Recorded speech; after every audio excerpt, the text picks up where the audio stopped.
Hi everybody, welcome back. I thought I would take a little break from the reviews to do something kind of focusing on the multitasking uses of different makeup products. Sometimes we're all about the new. We don't actually realize how productive or how useful things that we already have might be. I've redone part of my makeup storage to make it easier for me to access different rediscovered products kind of on a rotating basis, and I'll probably do a video on that as well. But for now, I thought I would just share some useful tips and tricks and just ways to get a little extra use out of some products you might already have sitting around in your collection. So the first thing that I have found to be a great multitasker is this brush from IT Cosmetics, and it's called the Heavenly Luxe No. 5 No Tug Dual Eyeshadow Brush. And I actually have several of these because anytime I've ordered like an IT Cosmetics palette from QVC, it comes with this exact brush. It's kind of a fluffy side on one end and a smaller, like smudgy brush on the other.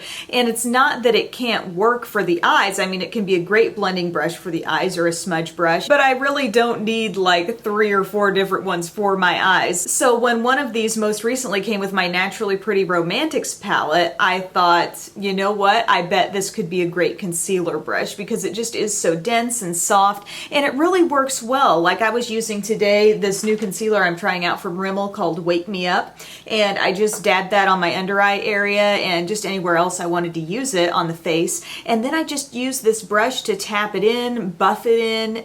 It really works well, and I love the smaller end too for getting right up under the under eye, like right up to your lower lash line. It does a great job of blending the concealer out there. So I just thought this was really handy for that, and I didn't know if any of you all, had bought a lot of their trios or palettes and you have quite a few of these brushes hanging around. It's a really nice quality brush for more than just eyeshadow. How many of you have a primer on hand that's one of those kind of slippery primers? It's usually they contain silicone, they have a really silky smooth feel to them when you put them on the skin. These are primers like Smashbox Photo Finish, also this one from Maybelline called Baby Skin. A small amount of a really silky smooth primer like this can really help other cream face products glide on much more easily. I'm so excited about this tip because I actually have a cream blush on hand that I was struggling with a little bit. If you saw my review on this on the Express channel, you kind of know what I'm talking about. It's the Rimmel Stay Blushed in the shade Sunkissed Cherry,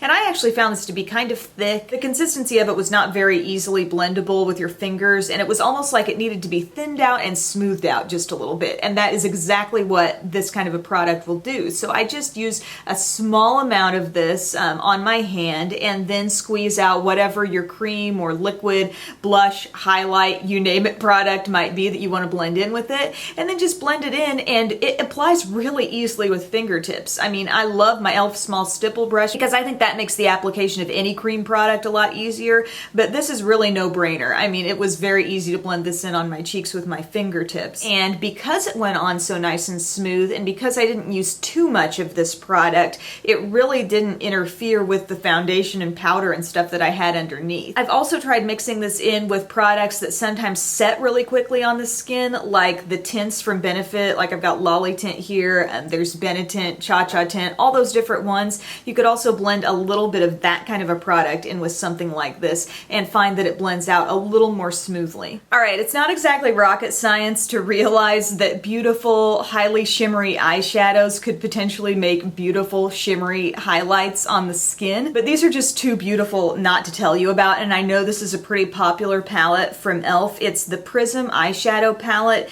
in the shade Natural, and I may have talked about this somewhat recently. I can't remember when, but it's a great palette of neutrals. They are all shimmery, but what I was starting to realize was how gorgeous like this side of the palette is as highlighters. They are seriously so pretty, and I think part of what really makes them gorgeous highlights in my eyes is that they don't contain glitter. I think flexive glitter, it's almost like telling the world, hey, I just put highlight on, it's right here, can you see the glitter? The way I see it, I'm all for glow, but I just like it to come off in a little less obvious way, and I just think these lightest shades in here are amazing, and they're not exact dupes for different highlights from Becca, but they do have some very similar finishes, and they're slightly off in color, so I'm not going to say that they're dupes, but this lightest one does remind me quite a bit of Moonstone undertone. This one is a little bit similar to rose gold, and this one is a little bit close to topaz. So today I just used my little highlighting brush from my complexion set from Up and Up, and I used the lightest one,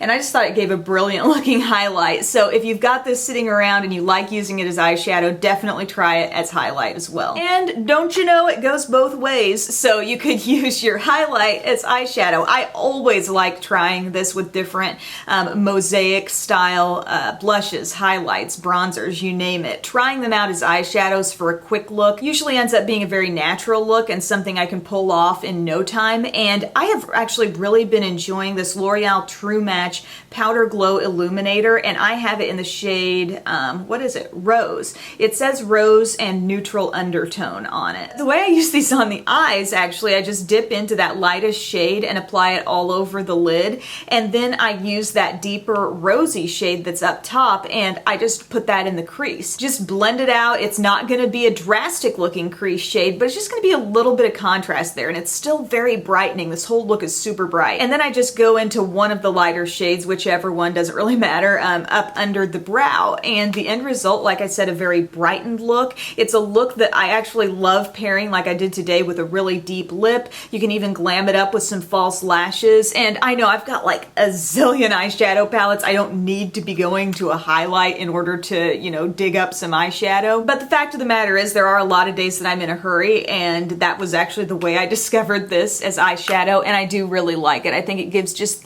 the lightest kind of pinky rosy look to the eyes, but it really brightens them up. The last thing, and I know this is a product I've raved about before, but I think I found like yet another use for it, and it's the Milani Brow and Eye Highlighters. My favorite one is the one in Matte Cream and Luminous Lift. So it's got a matte creamy side to one end, and then the other one is a little bit shimmery. I don't use the shimmery side as much, but I could see that being a really nice way to like go right around the tear duct of your eye area, or even use it as like a shimmery base for a shadow. A standard way to use this, and a way I've used this a lot, is to use the one end, I use the matte side like up under my brow, and it really cleans up just under the brow area, also just kind of lightens and lifts that area up a bit. But that end is also really great on the waterline. You can just apply it right in here and see how brightened and widened and just more wide awake that makes the whole eye area look when you do something like that. And I have a shade from Milani called Almond Cream, and it's one of their really long-lasting shadow eye sticks that I use a lot in that way. But this actually lasts a really long time too. But yet another way you can use this is to clean up around your lips. Let's say you're sporting a really bold lip color like this, and you just want the cleanest line possible around it. You can just take this pencil and kind of, you know, draw a few little lines around the outside of your lip. You can also kind of take it right up around the Cupid's bow area, and it's a way to get sort of a matte highlight there. And then I pulled in that IT Cosmetics brush that I was using for concealer earlier and just blend that out. I kind of like to blend away from the lips a little bit, kind of going back between both sides of the brush, and you'll find you get a really clean looking line around your bold lip colors. So 5 little multitasking makeup tricks, ways to take products you might already have and make them go a little further. I hope you try these tricks and let me know how they go, or let me know what your favorite makeup multitaskers are in the comments section below. I would love to hear about them. So thank you guys. See ya.